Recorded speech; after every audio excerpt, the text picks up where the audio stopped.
50 বছর আগে জন্মাইলে বড় বাঁচা বেঁচে যেতাম।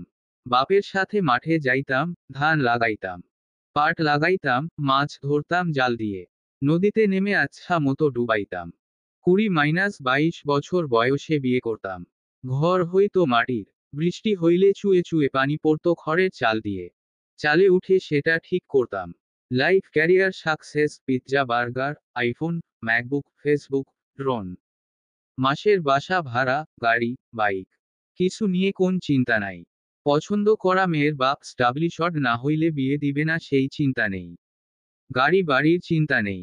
দুনিয়া নিয়া চিন্তা নাই, কে ভাইরাল হইল নাকি কারেন্ট ইস্যু কি, এসব ভাবার টাইম নাই। সন্ধ্যার পরেই ঘুম, বাসা ভাড়া দেয়ার প্যারা নাই, বাবা মা ছেড়ে দূরে একলা থাকা নেই। কাজ করো, খাও, ঘুমাও। হার্ট অ্যাটাক, হার্টে ব্লক, অফিসের প্যারা, বসের ঝাড়ি, অন্ততপক্ষে টেনশন মুক্ত থাকতে পারতাম।